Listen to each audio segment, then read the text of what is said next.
Un zafarrancho más que estamos grabando, un zafarrancho más que estamos colgando y un zafarrancho más que estáis viendo. Si sois habituales, bienvenidos una vez más. Si sois nuevos, bienvenidos por primera vez. Los habituales de zafarrancho, que estéis acostumbrados a ver nuestro inicio de los programas, ahora cuando veáis el invitado reconoceréis una cara conocida, pues es la última cara de todos los jóvenes revolucionarios que salen en el inicio de nuestro programa. Es la cara del mexicano Ismael Carballo. Muchas gracias por estar aquí. ¿Qué tal, Santiago? Gracias por la invitación. Muy bien. Él dice que hay un poco de presión porque ponga su cara en ese vídeo, pero bueno, es un pequeño homenaje que yo en lo personal y en lo político y en lo teórico le quiero servir a una persona que, a pesar de su juventud, yo creo que si sigue así y si hace las cosas bien, puede llegar a ser uno de los grandes teóricos políticos de Iberoamérica en el futuro. Vamos a hablar de un montón de cosas, nos vamos a centrar sobre todo en las elecciones de tu nación, de México, pero antes que nada, para los que no te conozcan, tanto de España como del resto de la hispanidad y de México, cuéntanos un poco quién eres. Sé que es una pregunta muy amplia, pero intenta sintetizarlo un poco, si puede ser. Bueno, pues tengo 37 años, soy mexicano, ingeniero de formación y después con algunos estudios de posgrado. Estuve en Inglaterra estudiando Economía Política Internacional. Ahí fue cuando comenzó mi acercamiento con, no ya nada más con el marxismo o el materialismo histórico, sino con cuestiones de orden teóricas y filosóficas sobre todo. Y después tuve la fortuna de estar en España más o menos 3 años estudiando un doctorado en Historia de América Latina. Y fue en esos años, durante esos años, cuando tuve contacto con el materialismo filosófico, la obra de Gustavo Bueno, y desde más o menos 2004, si no me equivoco, comencé a escribir artículos en el Catoblepas, que es la revista del grupo, y eso por la parte, digamos, teórico-académica. No estoy en la universidad, no soy profesor en ningún lado, casi que me considero un autodidacta, y laboralmente y políticamente estoy vinculado al gobierno de la Ciudad de México, al Partido de la Revolución Democrática, digamos que esa es mi actividad. Primordialmente cumplo funciones, digamos, en la parte de comunicación social, conduzco algunos programas de radio, tengo también uno de televisión en el canal de la Ciudad de México y bueno, más o menos por ahí ando. El programa se llama Plaza de Armas en Capital 21 y el programa de radio se llama La Vuelta a la Caverna. Bueno, no, ese fue un primer proyecto que ahora se llama Deslinde. Sí. Tengo uno que se llama Deslinde, tengo otro que es de carácter informativo, de programas de gobierno precisamente, que es, digamos, mi trabajo, lo que pauta mis actividades. ¿Se puede escuchar por internet tu programa de radio? Sí, lo transmite Radio Capital y entonces si se busca en internet es Grupo Radio Capital en México, algo así, y ahí aparece la página web y ahí se escucha por internet el programa. Entonces estás acostumbrado a las cámaras y a la televisión. Pues yo no sé si sea bueno, pero acostumbrado sí, ahora no sé cómo lo maneje, pero bueno. Bueno, en tus programas hablas de actualidad, también de temas de filosofía política, cosas muy variadas. Hoy el entrevistador eres tú y vamos a hablar de actualidad. Que siempre es más fácil, ¿eh? Bueno, depende sí, en cierto sentido sí. Vamos a hablar de un poco de México, pero no como México como un país aislado en el mundo, sino como inserto en una plataforma determinada como es la iberoamericana y en un mundo determinado que es el único que hay, el que tenemos. Y vamos a hablar de México porque el 2 de julio hay elecciones generales. Una persona como tú que está inserto en política activa, ¿cómo ves el panorama para ese 2 de julio? Hay en un primer plano de análisis hay una singularidad muy característica, que es el hecho de que es la segunda elección con el Partido Acción Nacional en el poder, es la segunda elección con el PRI en la oposición y es la segunda ocasión en la que Andrés Manuel López Obrador es candidato nuevamente. Por parte del PAN me parece interesante el hecho de que el presidente de turno no logra imponer a su candidato, cosa que es muy, singular, porque lo que caracterizó a los años de gloria, digamos, del partido del PRI, pues siempre el proceso de decantación para la definición de las candidaturas presidenciales eran más o menos todo sistematizado, coherente, quedaba un candidato en torno de que todos cerraban filas. Prácticamente era el candidato que elegía el presidente. El PAN, aquí va mi comentario, el PAN no ha logrado articular eso, tal como sí lo logró el PRI, por un lado. Y por el otro, la candidatura de López Obrador no tiene la fuerza que logró acumular en 2006, y esto es pues un cambio cualitativo notable, porque el trabajo político, y es también una paradoja, porque el trabajo político que ha desarrollado de 2006 acá, como seguramente sabrán los que siguen más o menos lo que pasa en México, en 2006 hubo una crisis en función de esa elección, y López Obrador desconoció el resultado del que terminó por ser presidente de la República, y desde entonces pues organizó de manera muy sui generis, muy criticado tanto internamente como externamente. Yo he escuchado comentarios muy críticos incluso en España sobre lo que hizo, en el sentido de que desconoce el resultado de esa elección de 2006, organiza un movimiento de oposición al que se le llamó gobierno legítimo, y a lo mejor eso desde fuera parece una locura,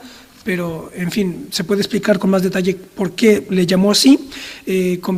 Organizó esta plataforma, Gobierno Legítimo, después eso se transformó en lo que se llama Movimiento Regeneración Nacional, jugando con el acrónimo Morena, y la paradoja es que ahora que tiene todos estos 6 años haciendo trabajo político, no ha sido suficiente para lograr la fuerza que tuvo en 2006, porque mediáticamente fue totalmente eclipsado, de tal suerte que hay muchas posibilidades de que quien triunfe vaya a ser el PRI, el candidato del PRI. Se puede decir que aquel pucherazo del 2006 en México ha marcado la historia reciente mexicana de manera esencial. Esencial porque el contexto inmediato es el siguiente. El contexto inmediato es 1988, la elección de 1988, que fue cuando, digamos, todo el bloque nacionalista que se consideraba heredero del nacionalismo revolucionario cardenista, que encabezó Cuauhtémoc Cárdenas, era un bloque que eran nacionalistas dentro del PRI. Dentro del PRI, ellos rompen con lo que después se convirtió en el bloque, digamos, liberal o neoliberal en México, encabezado por Miguel de la Madrid y Carlos Salinas de Gortari, que fueron presidentes de 82 a 88 y de 88 a 94. Entonces, esa primera ruptura dentro del PRI nacionalista después pasó a se conjuga con lo que venía de todas las izquierdas marxistas, leninistas, ¿verdad? De todas las izquierdas que eran críticas del PRI, y esto pasó a conformar lo que hoy se conoce como Partido de la Revolución Democrática. En 1988, al parecer ganó Cuauhtémoc Cárdenas la elección, se la ganó a Carlos Salinas de Gortari y se impone Carlos Salinas de Gortari, no con un fraude como el que sí tuvo lugar en 2006, pero se impone políticamente, digamos, por la fuerza, se impone Carlos Salinas de Gortari, y entonces lo que hizo Cuauhtémoc Cárdenas fue, de todo este proceso, crear un partido político que fue el PRD.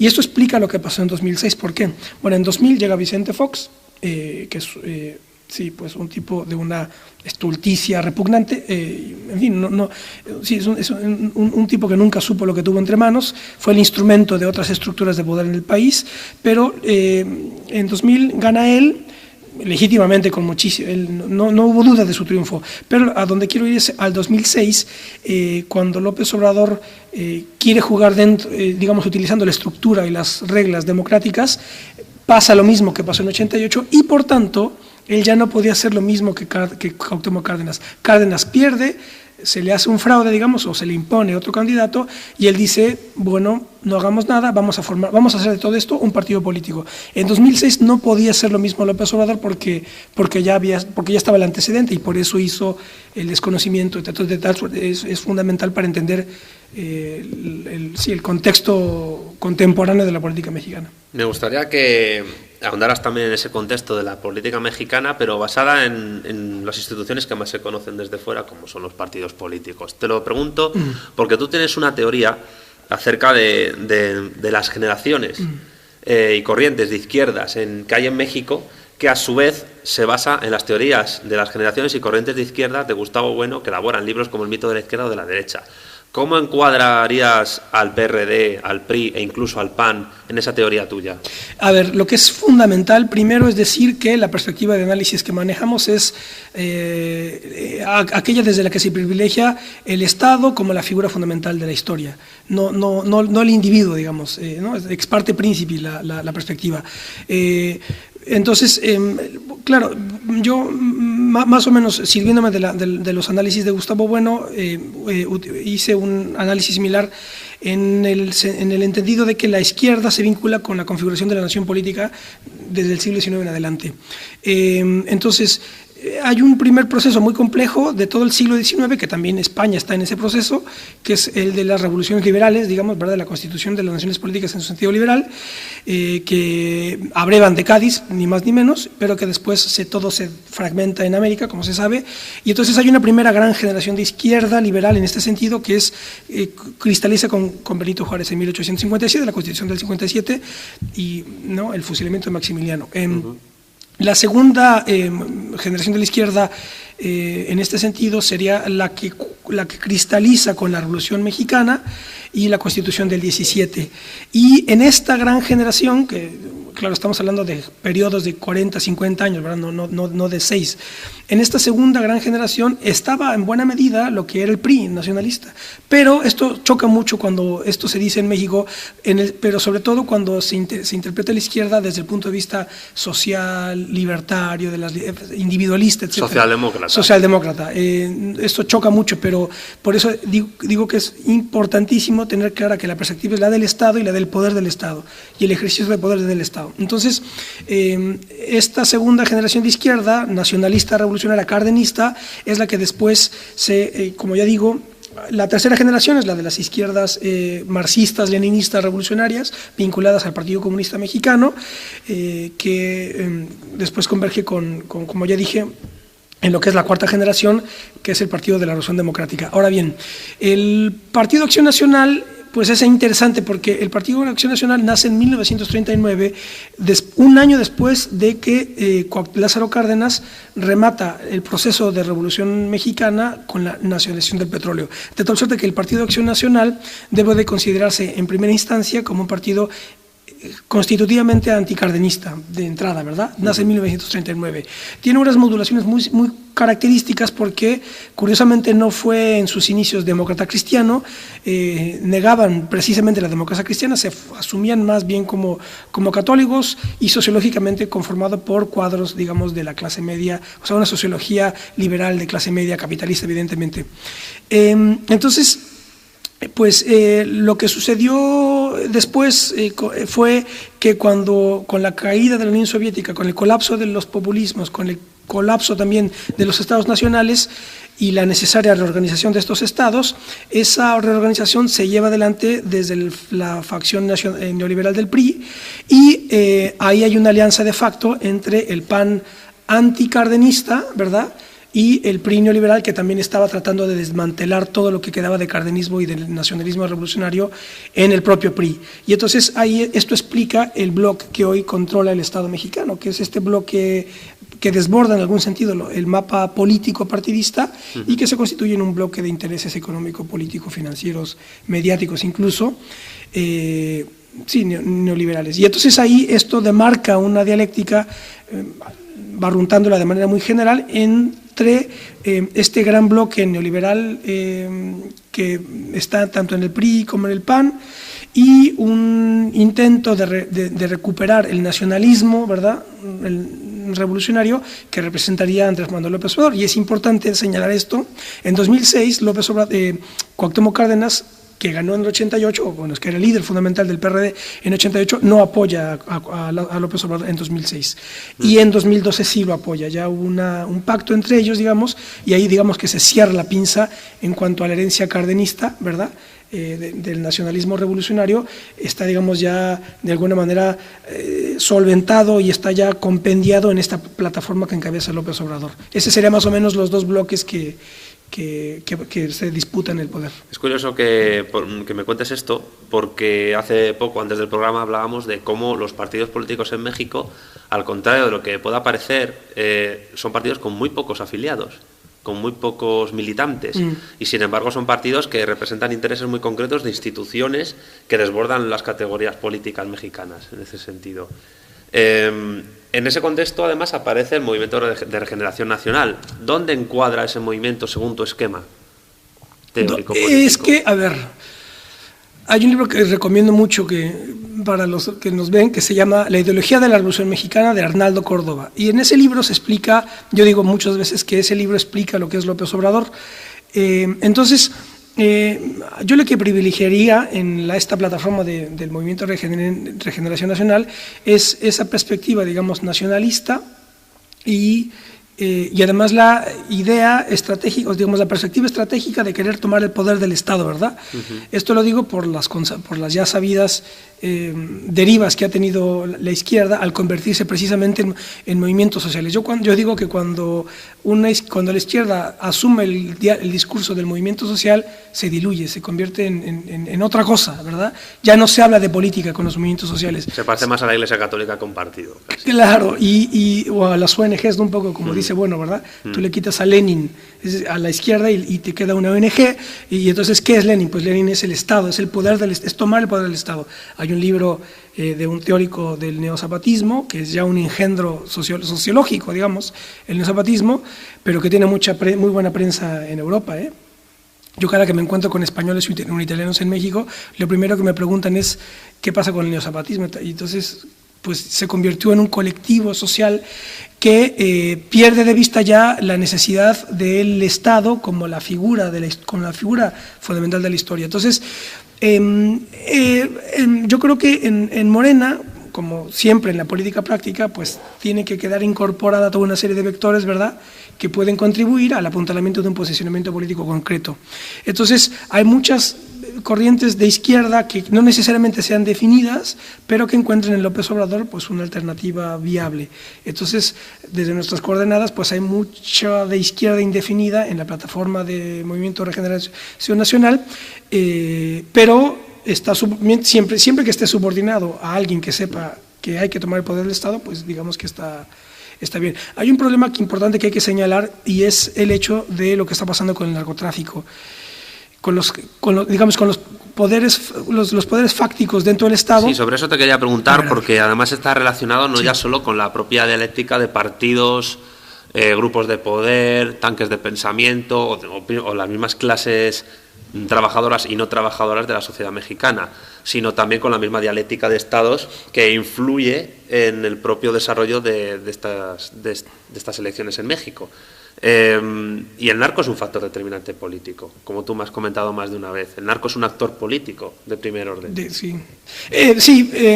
hecho me olvidé mencionar el autor del otro libro que quería referir, es John Holloway. Sí, Cambiar el mundo sin tomar el poder. Sin tomar el poder, que Lenin ahí no lo soportaría, ¿verdad? Entonces, es uno de los teóricos de este neozapatismo, mandar obedecer. Son retóricas, ¿verdad?, hasta ridículas a mi punto de vista, con los que ya te digo no se puede hablar de política, hablas de otra cosa, pero no de política.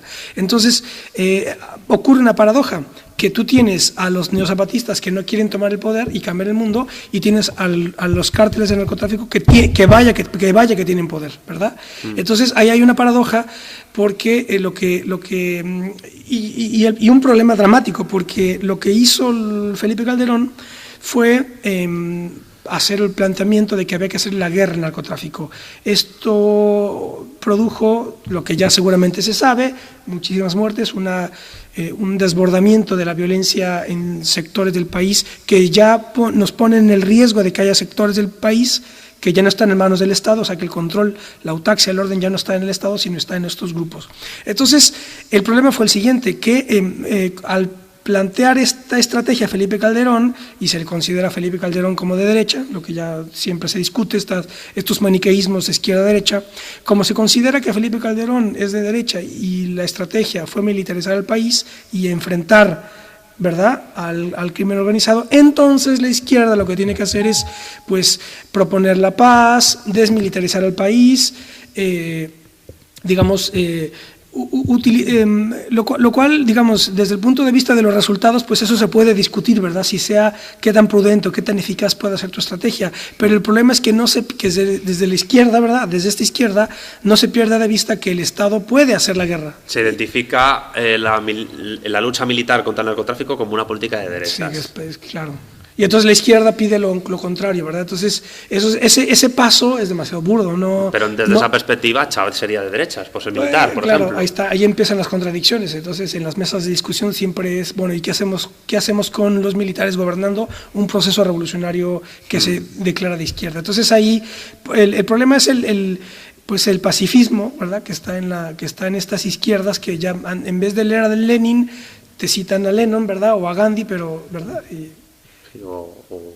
El amor, el pacifismo. A John Holloway, a los Beatles y a Jennifer López, sin apuras. Sí.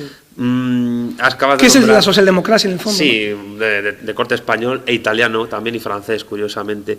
Ya que has mencionado la revolución bolivariana y hemos hablado del narco, me gustaría que me comentases un poco el contexto de la dialéctica de Estados en referencia a México con las elecciones generales, es decir, qué influencia recíproca puede haber entre el resultado electoral y los procesos de unificación del continente que están intentando llevar a cabo desde Venezuela, Ecuador, de la CELAC, del ALBA, y también, por ejemplo, la influencia que el imperio, Estados Unidos, el imperio realmente existente de momento, tiene sobre las elecciones mexicanas. Son dos preguntas en una.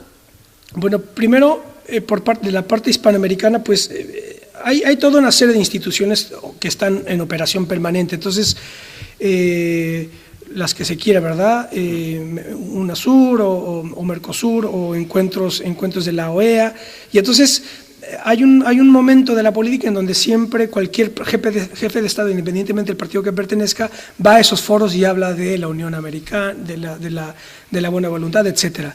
Ahora, la clave es, a mi juicio, una de las claves que yo identifico interesantes, y siempre lo he dicho, en el proceso bolivariano de Hugo Chávez, al margen después de todo lo que se le puede criticar y se le debe criticar, es que él concibe la variable internacional continental como una variable nacional.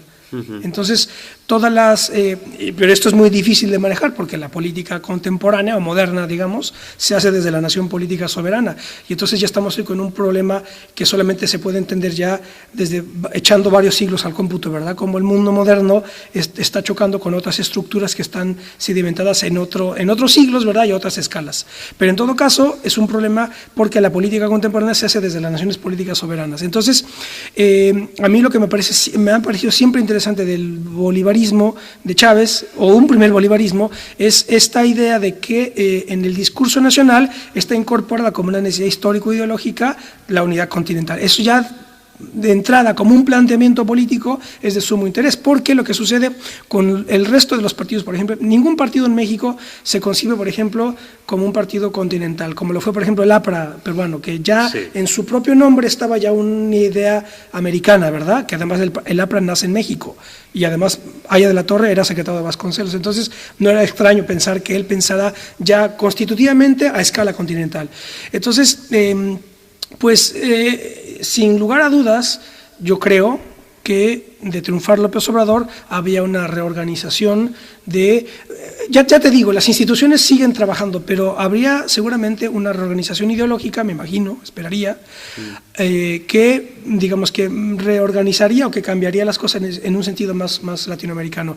Pero está también el otro problema que es mayor, que es las relaciones con Estados Unidos y que es la dependencia objetiva, total, económica de México con Estados Unidos. Entonces, pues México siempre estará en una situación totalmente contradictoria e incómoda en este sentido. Entonces hay que también ser prudentes respecto de las posibilidades históricas que tenemos los mexicanos para liderar un proyecto de escala geopolítica, ¿no? y continental. De hecho, las escalas que manejan los partidos mexicanos, los partidos políticos que se presentan a las elecciones, son más a escala nacional. Todas lo son, sí. Y en cierto sentido también particularista, porque no miran por la generalidad de los mexicanos en cierto sentido. Cuando me dices que la izquierda mexicana no enfrenta el problema del narcotráfico en sentido militar, parece ser que están mirando más por un discurso pacifista que encandila a todo el mundo de la forma más barata de sofistería que se puede imaginar, antes que mirar por el interés general de los mexicanos. Pero es que pero eso es un problema de la democracia. Claro. La bronca aquí es la democracia, que no hay manera. A ver, la política es trágica, y sobre todo la del jefe de Estado, la de las decisiones del estadista. Entonces, pero hay una contradicción en todo el mundo contemporáneo, en tanto que el pueblo es el soberano y hay que ser el que se le está apelando permanentemente para que sea tu fuente única de legitimación. Entonces, es un problema siempre, por eso la idea de la mentira política es tan útil, ¿verdad?, para entender los mecanismos internos de funcionamiento de los estados contemporáneos. La mentira política sigue funcionando, que está, ¿verdad?, en Platón, en Maquiavelo y en todos los grandes teóricos del Estado, la mentira política funciona. Entonces, es también la distinción de Gustavo Bueno entre tecnología y nematología política. Exacto. Lo que pasa es que lo más probable es que gane el PRI. Las elecciones generales. Y como tú has comentado, es un PRI que en cierto sentido se distingue bastante del PRI original, que llegó al poder y estuvo casi 80 años. Bueno, atención, el PRI en sus estatutos es socialdemócrata, ¿eh? O sea, todos son socialdemócratas en realidad. Claro. El único que más o menos, incluido el PRD, esto ya es importante decirlo. El PRI... Es como aquí el PSOE Izquierda Unida, básicamente. Claro, sí, el único que más o menos tiene cierto interés ideológico es el Partido del Trabajo, que tiene un discurso desde el punto de vista de la izquierda, ¿verdad?, que se declaran herederos del maoísmo. Entonces por ahí tienen por lo menos otras cosas distintas a la socialdemocracia. Entonces el PRI, el Partido Convergencia, hoy que se llama Movimiento Ciudadano, y el PRD son partidos socialdemócratas. Entonces, bueno. Hace 6 años tú escribiste en relación con lo que estaba pasando en México, pero de la misma manera que hemos estructurado esta entrevista, partiendo de lo particular mexicano a la universal, de Iberoamérica y del mundo entero, unas tesis políticas que muchos se tomaron como profecía, pero tú siempre dijiste que fueron unas hipótesis de trabajo, que eran las tesis de Gijón. ¿Puedes comentar un poco a los que no las conozcan qué son las tesis de Gijón? Bueno, sí, pues pues esto confirma que luego uno nunca sabe ni puede controlar lo que sucede con lo que escribe, pero una vez escrito, ¿verdad? Pues mira, yo en el contexto de los encuentros de filosofía antes de Gijón, ahora ya no son en Gijón, son en Oviedo, yo leí un texto clásico de Gustavo Bueno, que fue polémico y de gran interés histórico y crítico filosófico, que fue el mito de la izquierda, y ahí Gustavo Bueno plantea que existe históricamente desde la Revolución Francesa en adelante 6 generaciones de izquierda definida, y las correspondientes, su contrafigura en la indefinición, las izquierdas indefinidas, que son fundamentalmente las que ya pierden el rumbo, caída la Unión Soviética y caída precisamente la perspectiva del Estado como la figura, porque pasa una cosa muy singular, que ahora el liberalismo individualista y los movimientos sociales coinciden en su negación del Estado y de la política como el estrato de la historia, digamos, ¿no? Yo que estuve presente en el 15M te puedo decir que los discursos prácticamente eran citas textuales de la rebelión de Atlas de Ayn Rand. Con eso te digo todo, claro. Pero bueno, continúa. Entonces, lo que yo hice, a lo mejor es decir, yo solamente hice un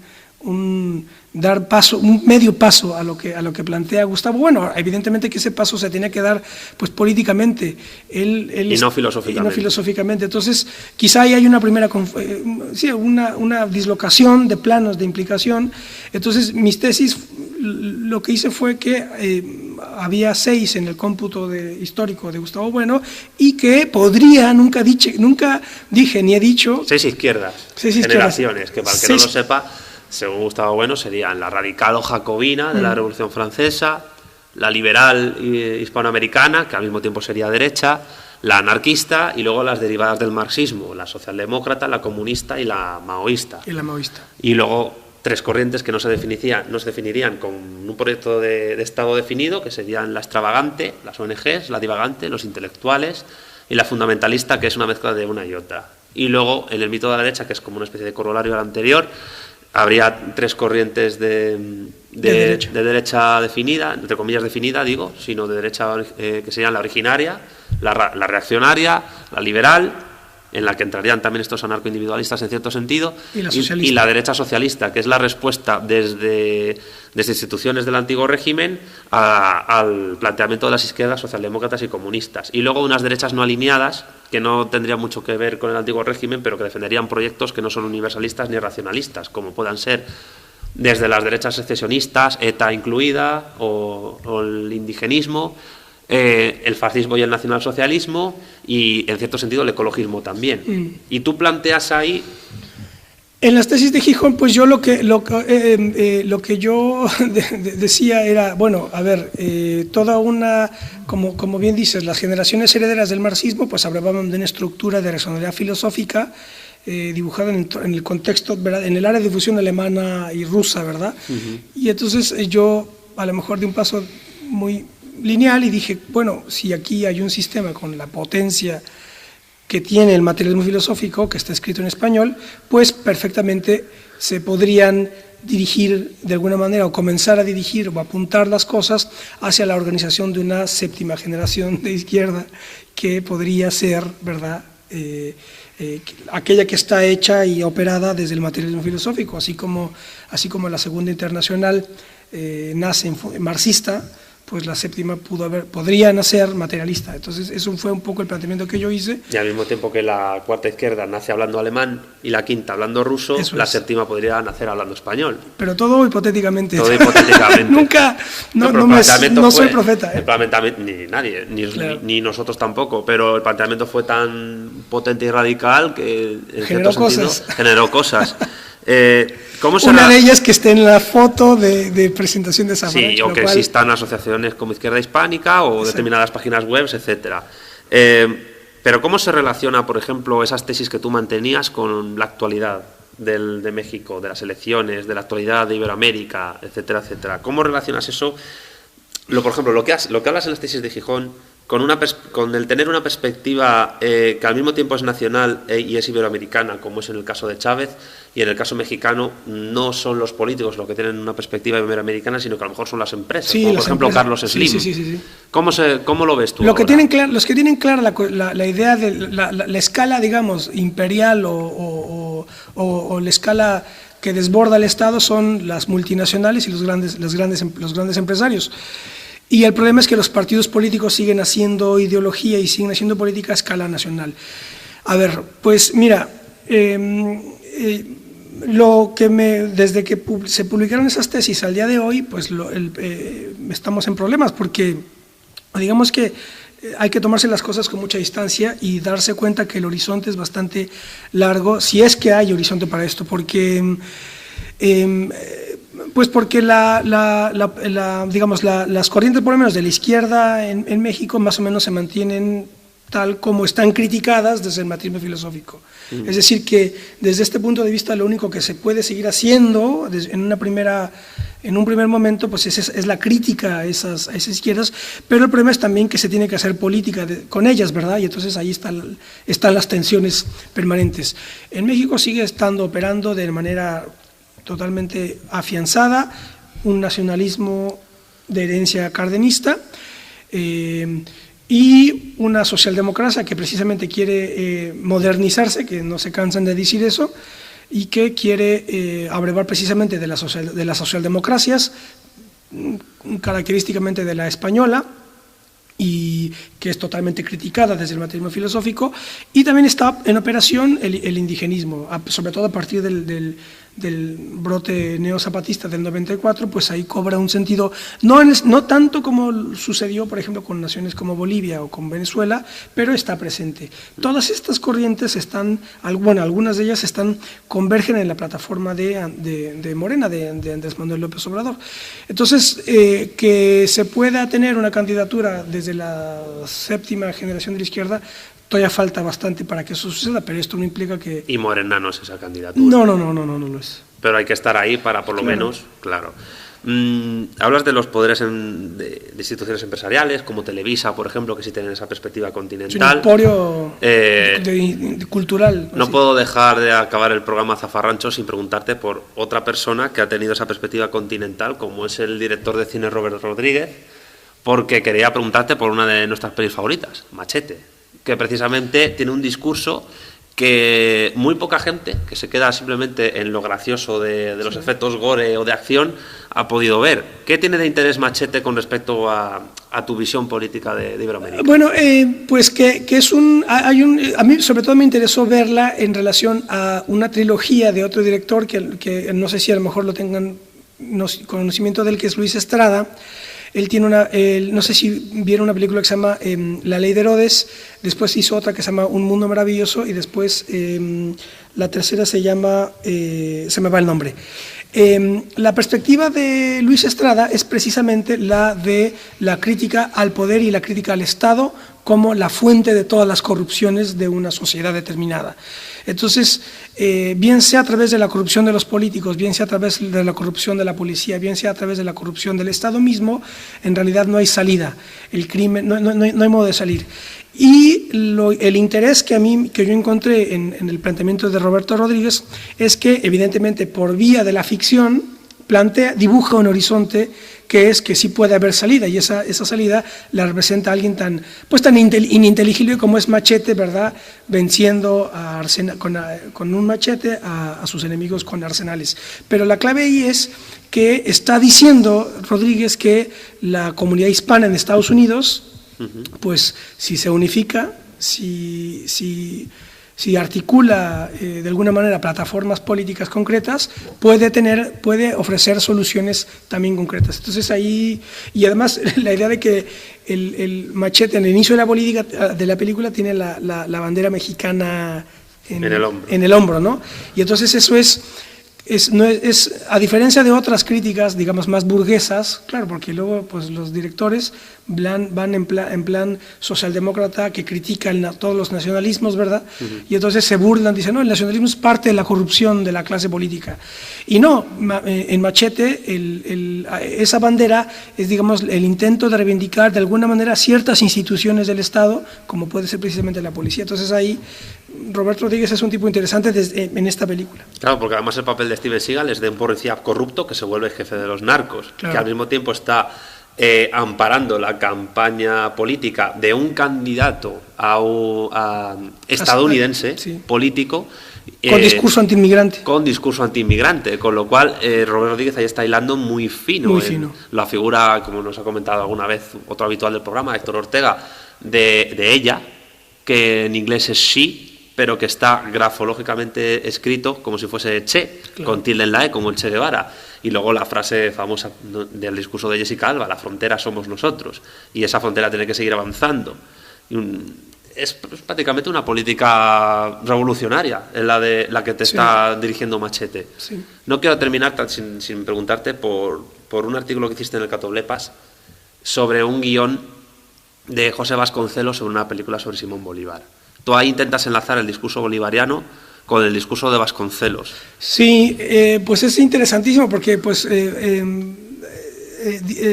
claro, lo interesante de Vasconcelos es que él, él estaba adelantado a su época y él estaba dándose cuenta que la dialéctica de estados imperiales es la dialéctica fundamental de la historia.